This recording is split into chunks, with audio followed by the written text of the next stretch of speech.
계셨던 폴 트루니에라고 하는 박사가 이런 말을 하였습니다. 여성 그대의 사명이라고 하는 책에서 나는 오늘날 여성이 갖고 있는 사명이 있다고 믿는다.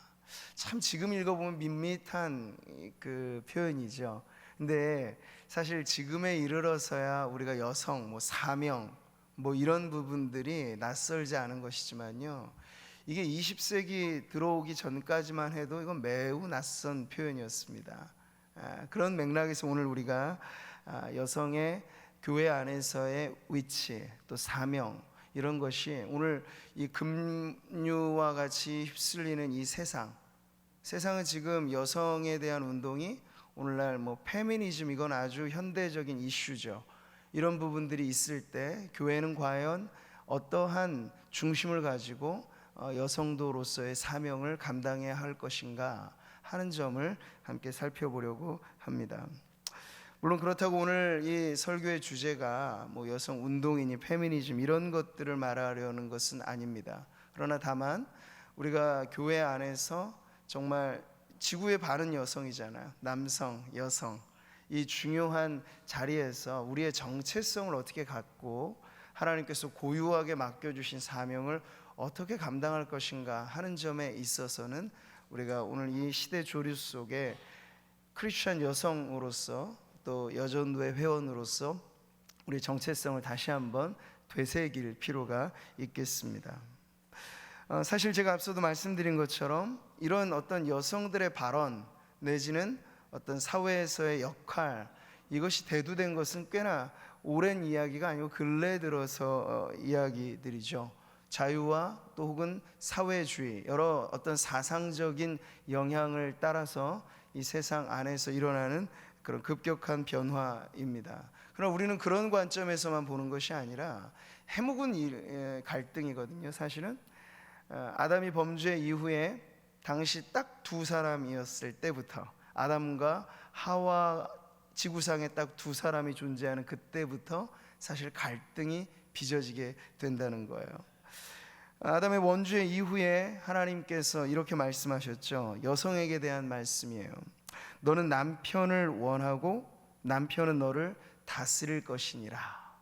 여기에서 보면 이게 사실 아름다운 표현은 아닙니다. 이 다스림이라고 하는 건 창조의 질서 안에서 하나님께서 아담을 먼저 지으시고 아담을 원재료로 해서 하와를 만드셨잖아요. 그 안에 창조의 질서가 있습니다. 그런데 죄가 들어오다 보니 창조의 질서는 깨지고 남자와 여자의 관계가 아름다운 동반자의 관계가 아니라 누구는 착취를 하고 누구는 착취를 당하는, 지배를 하고 지배를 받는 이러한 구조가 이제 죄로 인하여 이어지게 된 것입니다. 그래서 너를 다스린다라고 했을 때 이것은 아름다운 리더십을 말하는 것은 아니죠. 인격적인 상호 존중보다는 위압적인 관계 설정이 인간의 죄로 인하여서 남자와 여자, 남성과 여성 사이에 벌어지게 되었다는 것입니다. 자, 이것은 남성과 여성만의 문제가 아니라 인간 사회에 벌어진 갈등, 우리는 그 모든 것의 뿌리에서 이 아담의 원죄를 보게 되는 건데요.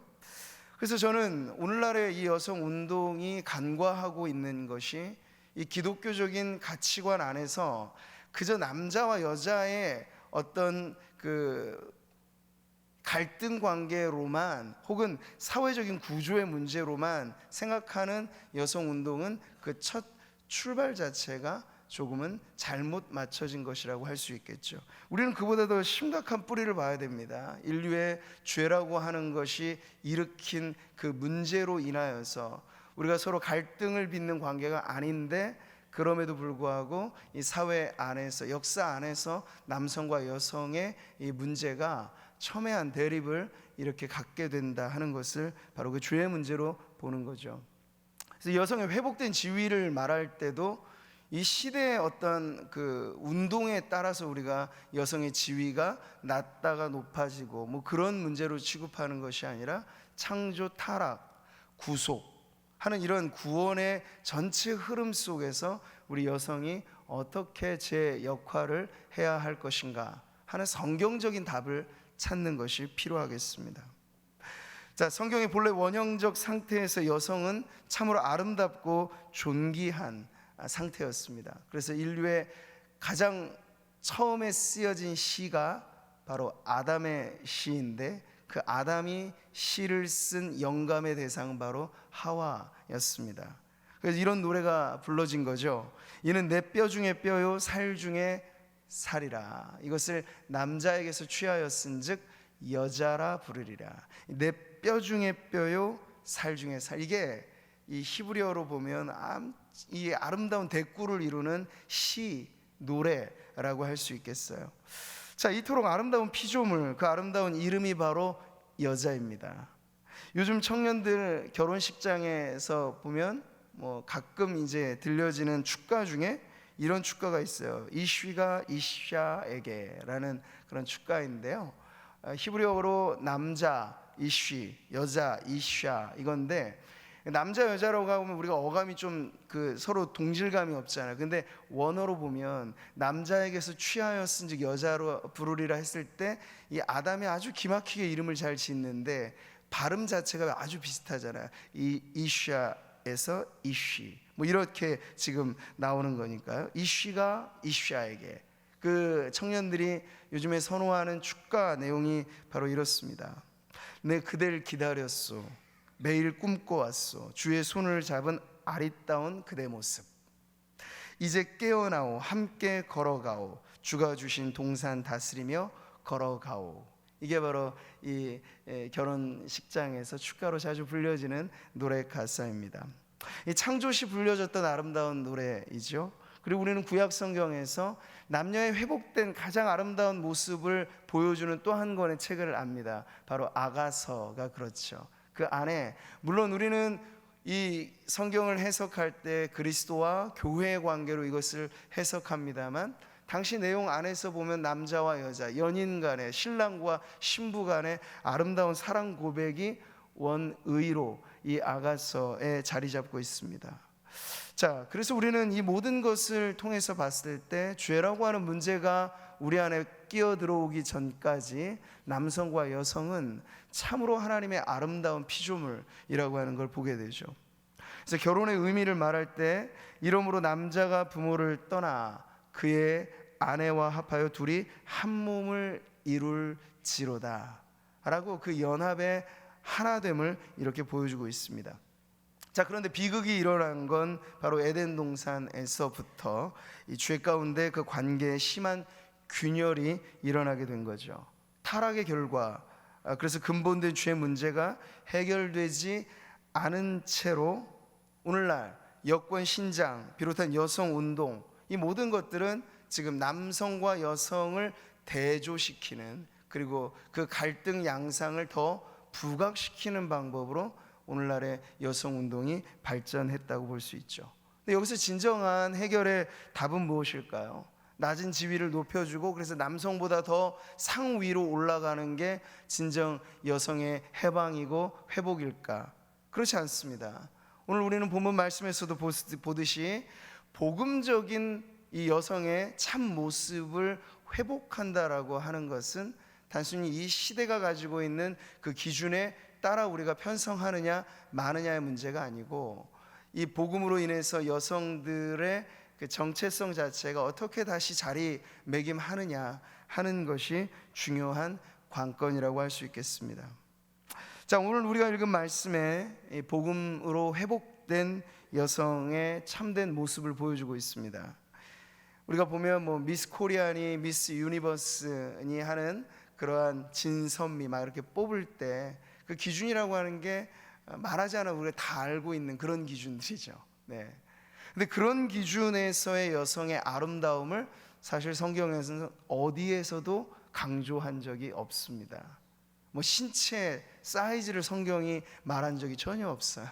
근데 다 이건 세상이 정해놓은 틀이죠. 프레임입니다.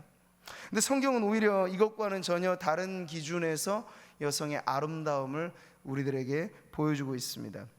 오늘 우리가 읽은 말씀을 보세요. 이 말씀에 등장하는 여인들, 막달라 마리아, 요한나, 수산나, 그 외 여러 여인들이 등장을 합니다. 이 여인들은 예수님께서 복음을 전하실 때 예수님과 그의 제자들을 아주 귀하게 섬긴 주인공으로 지금 이 말씀에 등장하고 있죠. 이 여인들도 예수님과 함께 했습니다. 이 여인들은 그들의 소유로 예수님과 제자 공동체를 섬겨왔던 여인들입니다. 여기에 어떤 외압이 없습니다. 강압이 없습니다. 사회적 관례에 따라 얽매임이 없습니다. 이들의 섬김은 그 자체가 아주 자유로운 섬김이었습니다. 자, 근데 우리가 이해할 것은요, 그 당시 1세기 당시의 여인들의 지위라고 하는 건 어린아이들만 못했어요. 수혜도 차주지 않았고 어떤 공신력 있는 증인의 자격도 부여되지 못했습니다. 근데 이 여인들을 보세요. 그렇다고 해서 우리 여성의 지위가 왜 이 모양이냐라고 이 띠를 두르고 운동하는 모습이 아니고, 그 사회, 그 수준이 비록 오늘의 기준에서 보면 매우 좀 미흡한 상황이더라도 그 여인들은 환경을 탓하는 것이 아니라 그들의 섬김의 대상이 예수님이다라고 하는 것 안에서 만족을 갖고 그것을 적극적인 섬김의 자리로 나아오는 것을 보게 되죠. 자, 오늘 말씀은 회복된 여성의 모습이 결코 당시의 기준에 따라 어떤 지위를 논하는 그런 상황이 아니다라고 하는 걸 강조합니다. 그때도 유대 사회라고 하는 건 우리 유교 사회만큼이나 남녀의 차별이 아주 컸었습니다. 지위는 낮았습니다. 그렇지만 그들은 이걸 가지고 불평하기보다는 오히려 그 상황 그대로 안에서 예수님의 그러한 섬김에 집중하였던 것을 우리가 보게 되죠. 그러니까 오늘 현대가 규정해 주는 어떤 여성의 권리 장정, 이것이 아니라 복음이 우리를 자유케 해주는 면에서 그 당시의 여성들은 회복된 자신의 모습을 스스로 되찾았다라고 볼 수 있는 것이죠. 그 누구의 소유가 아닙니다. 자신의 아름다운 존재 그 자체, 그리고 자신에게 주어진 소유를 가지고 섬기는 특권을 누린 것을 보게 되죠. 저는 오늘 이 말씀이 헌신 예배 함께 참여하는 우리 1에서 12 여전도회 속해 있는 모든 여성도들 안에 1세기, 21세기 이 시대의 차이는 엄청나게 크고 변화도 엄청나게 많이 있지만 근본된 우리의 섬김의 동기가 무엇인지를 점검해 보시기 바라는 거예요. 환경이나 어떤 우리에게 주어진 이 특권, 이런 것 때문이 아니라 우리가 예수 그리스도로 인하여서 회복된 자아를 가지고, 그리고 예수님 때문에 우리가 할 수 있는 최선의 섬김을 다한다. 이것이 바로 아름다운 섬김의 모습이라고 하는 것이죠. 자, 오늘 우리는 페미니즘이라고 하는 그 운동이 교회 안에까지, 사실 오늘 청년들도 예배를 많이 드리는데요, 기성세대 어른들의 관념보다 아마 청년들이 가지고 있는 이 페미니즘이라고 하는 것은 훨씬 더 세게 느껴지는 단어입니다. 오늘날 그렇습니다. 교회가 그것을 적극적으로 이야기 안 한다 하더라도 사회 자체가, 서가에만 가봐도 페미니즘에 관한 책들이 엄청 많습니다. 그러니까 이 모든 부분들이 지금 사회에서 가지고 있는 주장이 교회 안에까지 스며들기 쉬운 그런 때라고 할 수 있어요. 그런데 여러분, 이 여성 운동과 페미니즘의 관점에서 우리가 여성의 지위를 말하면 성경의 말씀에 관해서 그네들은 사실상 이것을 많은 부분에 동의하지 못하는 말씀을 우리가 보게 되는 거예요. 예컨대 어떤 말씀들이죠? 사도 바울의 서신에서 보면 고린도전서 이렇습니다. 여자의 머리는 남자라고 표현하고 있습니다. 이거 절대 동의할 수 없는 말씀들이 이제 나오는 거예요. 사실상 세상에 이 페미니즘이나 여성, 또 혹은 신학 자체가 여성 신학을 주창하는 그러한 이들에게는 이런 말씀이 상당히 시대착오적이라고 받아들이는 거죠. 더한 말씀도 있습니다. 여자는 교회에서 잠잠하라. 그들에게는 말하는 것을 허락함이 없나니 율법에 이른 것 같이 오직 복종할 것이요. 우리 여성도님들이 아멘을 적극적으로 안 하시는 것 같은데요. 근데 여러분, 이런 말씀들 제가 요거만 하나 콕 꼬집어서 왔어. 조금 더 이게 이질감 이런 것들이 느껴지실 수 있지만 이게 성경에 명명백백하게 기록된 건데, 이런 말씀을 대할 때 페미니즘이라고 하는 이 가치관을 가지고 보면 이 말씀은 시대착오적인 바울의 말이라고 하는 거예요, 그 당시에. 근데 우리는 그렇게 받아들이지 않죠. 이건 성경의 말씀이고 성경의 모든 말씀이 진리인 것처럼 이 말씀도 진리인 줄 믿습니다. 자, 그런데 이것을 이제 어떻게 해석하느냐에 있어서 제가 말씀드린 것처럼 창조, 타락, 구속이라고 하는 기독교 세계관의 입장에서 이런 말씀을 대하면 우리는 지금 바울의 이 당시의 교회에게 주어진 이 말씀이 단순히 남성의 입장에서 쓴 여성에게 대한 말이 아니고 창조의 질서의 회복으로서 이 말씀의 의미가 진가를 발휘한다라고 할 수 있는 거예요. 그렇기 때문에 같은 맥락에서 바울은요, 이 말씀만 전해준 것이 아니라 이런 말씀도 있어요. 이거 같이 한번 읽어볼까요? 그러나 주 안에는 남자 없이 여자만 있지 않고 여자 없이 남자만 있지 아니하니라. 그러니까 당시 1세기 상황, 고린도 이 전서를 쓸 당시에도 보면 오늘날과 크게 다르지 않았다는 거예요. 보통 교회에서 은혜 받고 열심히 있는 분들은 솔직히 여성분들이 많습니다. 저도 남성이지만 여성분들이 많습니다. 근데 그러다 보니까 어때요? 당시의 교회 안에서도 이 여성들의 어떤 열성적인 섬김과 이 남성들의 그만 못한 그런 모습들이 서로 갈등을 이루니까 사회 구조는 여성들은 아무런 이야기를 하지 못하도록 꾹꾹 누르는 구조인데 교회 안에서는 여성들의 활동이 활발하다 보니까 이런 갈등이 생기는 거예요. 근데 거기에 대해서 지금 바울은 하나님께로부터 받은 계시의 말씀을 이 당시의 상황 속에 전해줬던 거죠. 자, 이런 점에서 사실 1세기 고린도 교회뿐만 아니라 오늘 우리 한국 교회 안에서 이 여성의 역할 안에서도 우리는 사회적인 온도와 교회적인 온도의 차이가 있다는 걸 알 수 있죠. 한국 교회사를 보더라도 초대교회로부터 지금까지 사실상 모든 어떤 중요한 맨 앞자리에는 남성들이 그 자리에 있었습니다만 보이지 않는 모든 부분에서 사실 기도에 흥건한 눈물은 우리 여성들이 한 바가지 다 이게 쏟으신 대가로 이 교회가 이렇게 탄탄하게 세워져 왔던 것을 알 수 있죠. 근데 보면 유력한 어떤 직분의 자리에는 여성이 참여하지를 못하게 되는 거예요. 오늘날에도 사실 우리 교단이야 여성 안수 문제에 있어서도 성경적인 가치관을 지켜내려고 하는 입장이지만 이런 교단 한두 교단 빼고는요 지금 모든 부분에 있어서 여성 안수가 마치 성경적이다, 이건 당연한 거다라고 하는 가치관이 많이 전파가 되어 있죠. 그러니까 이런 부분들을 우리가 이제 어떻게 받아들일 것인가? 열심히 있는 성도들이 여성도들이 일할 때 그분들에게 마치 안수를 해서 더 중요한 그런 직분을 줘야 할 것인가 말아야 될 것인가 하는 것들이 사실상 심각한 질문이 되는데 이런 점에 있어서 저는 우리 교단이 갖고 있는 이 신학이 단순히 어떤 전통의 가치 때문이라면 바뀌어질 수도 있겠습니다만 이것이 성경적인 가치라고 한다면 이것은 시대의 경향과 시대의 흐름과 상관없이 우리가 계속해서 지켜내야 할 중요한 기준이라고 믿습니다. 자, 여성의 권리와 인권 혹은 지위에 대한 문제보다 우리가 성경적으로 이 갈등이라든지 이 질문을 풀어내려면 결국 타락이라고 하는 주의 문제를 어떻게 해결할 것인가 하는 부분이고요.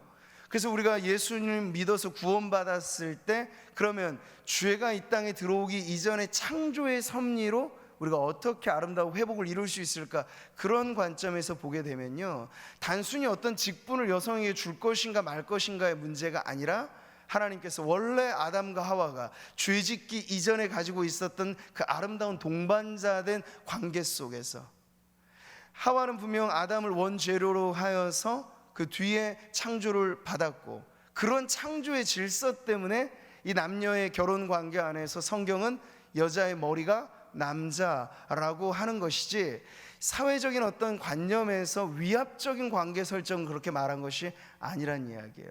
근데 이게 복음으로 우리에게 잘 받아들여지게 된다면 교회 안에서의 모든 위치, 직분, 이것은 상하의 위계적인 질서가 아니고 하나님께서 우리 각자 저마다 창조의 고유한 위치 안에서 서로가 조화로운 협력을 이루며 함께 하나님의 나라를 세워가도록 하시는 창조의 질서로 받아들여진다는 거죠. 이 창조의 질서가 결국은 남녀, 여성의 문제뿐만 아니라 오늘날 문제가 되고 있는 성에 대한 문제, 이 동성애라고 하는 문제도 마찬가지인 거예요. 원리는 아주 분명합니다. 이걸 풀어내자면 이게 단순히 세상이 말하는 인권, 이 소수성의 존중으로 이걸 봐야 될 것인가, 아니면 기독교는 이 부분을 창조의 섭리로 말하잖아요. 그리고 명백하게 성경이 규정하고 있는 죄냐 죄가 아니냐에 대한 기준에서 이걸 보면 헷갈릴 이유가 없고 어려울 문제가 없어요. 그런데 그 창조의 섭리를 기준으로 하지 않고 개인의 인권을 기준으로 하다 보니까 이 동성 간에, 그리고 계속해서 이걸 법으로 만들어내려고 하는 이 사회가 계속 추구해가는 이런 방향들은 하나님을 기준으로 하느냐 아니면 인간을 기준으로 하느냐에 있어서 인간 본위의 사회를 만들려고 하는 노력이라고 할 수 있겠습니다. 제가 한 가지는 비껴서 말씀을 드린 것이지만요, 근데 여성의 문제라든지 오늘날 세상에서 지금 거론하고 있는 동성애 문제라든지 이런 모든 것들이 우리가 기독교 세계관적인 관점에서 풀어내게 되면요, 답이 없는 것이 아니라 그걸 믿음으로 지켜내느냐 받아들이느냐의 문제지, 헷갈리고 답이 없는 문제는 절대 아니라 하는 것을 저는 말씀드리고 싶습니다.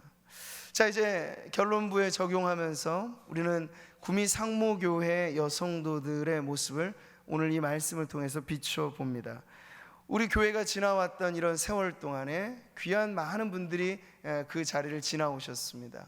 오늘도 우리는 피택 장로를 위한 공동의회 예비 투표도 하게 되는데요, 근데 저는 생각해 봅니다. 장로로서의 귀한 직분도 잘 감당해 오신 분들이 많고, 또 목사로서의 직분을 앞서서도 감당해 오신 분들이 많습니다만, 몇몇 특출하게 보여지는 그런 직분자로서 우리 교회가 지금까지 온 것이 아니라 이 안에는 정말 남모르는 많은 여성도들의 눈물과 헌신과 섬김이 함께 조화롭게 공존을 하여서 오늘 우리 교회의 역사가 여기까지 쓰여졌다 하는 점을 저는 분명하게 말씀드리고 싶습니다. 그렇기 때문에 앞으로도 우리의 관심거리는 눈에 보이는 어떤 몇몇 직분의 문제가 아니고, 하나님께서 우리에게 허락해 주신 구원받은 성도로서, 또 특별히 그것이 여성도로서의 자리 안에서 그 당시 예수님과 제자들이 사실 전면에 이루어 무언가 일들을 할 때 그 옆에서 어떤 면에서는 이 성경이 이름을 드러내 줬으니까 알겠습니다만, 그러지 않을 경우엔 참 보조적인 이 돕는 손길을 이 여성들이 해줬단 말이에요. 근데 그것이 그 여인들에게 있어서나 당시에 예수님 그리고 제자들에게 있어서 이것이 얼마나 아름다운 공존과 조화의 모습인가 하는 것을 볼 때, 우리가 앞으로 구미 상모교회가 더 발전하고 아름다운 역사를 이어가는 데 있어서도 지금까지와 같이 앞으로도 이런 아름다운 공존과 조화가 우리 교회 안에, 특별히 여성도들의 섬김을 통해서 이어지게 되기를 바랍니다. 오늘 1에서 12 여전도의 헌신 예배가 그런 점에서 다시 한번 우리 여성으로서의 그 고유한, 하나님께서 부여해 주신 그 부드러움, 온유함, 따스함, 그 모든 여성으로서의 강점들을 가지고, 또 남성이 아무리 역할을 한다 하더라도 감당할 수 없는 그 교회의 많고 많은 그런 일들을 함께 더불어서 감당함으로 우리 교회가 누가 오든지 하나님의 아버지로서의 그러한 강직한 사랑뿐만 아니라, 정말 교회가, 그래서 우리 믿음의 선배 교부는 그런 말을 하였습니다. 하나님을 아버지라고 한다면 그러면 우리 영혼이 깃들 쉴만한 어머니는 어디 있는가? 바로 교회가 어머니의 품과 같은 역할을 한다라고 이야기를 해줬는데, 그 어머니의 품을 누구를 통해서 우리가 느낄 수 있을까요? 바로 아름답게 회복된 우리 많은 여성도들의 섬김을 통하여서 그런 아름답고 부드럽고 온유하고 깊이 있는 그런 사랑이 뭇 영혼들에게 전해지는 그 역할을 우리 여전도에 속해 있는 분들, 그리고 이 자리에 함께한 모든 여성도들이 앞으로 계속해서 감당해 가시기를 주님의 이름으로 축복합니다. 부어주리니 성령이 오셔서 철폐됐습니다. 이미 남성이냐 여성이냐의 그런 사회적인 기준의 차별이 아니라 이제 성령은 남종과 여종들 공이 부어지고 그 성령을 받아서 누가 섬기느냐가 문제인 거지 남성이냐 여성이냐의 갈등이 아닙니다. 교회 안에는 성령께서 임하셔서 내주하시고 충만하신 그 은혜 가운데 모두가 다 같이 하나님의 나라를 위하여 값지게 쓰임받는 인생이 된다는 걸 잊지 마시고 우리가 그렇게 하나님 앞에 또 여성도 만의 고유한 아름다운 섬김을 이어가시기를 주님의 이름으로 축복합니다.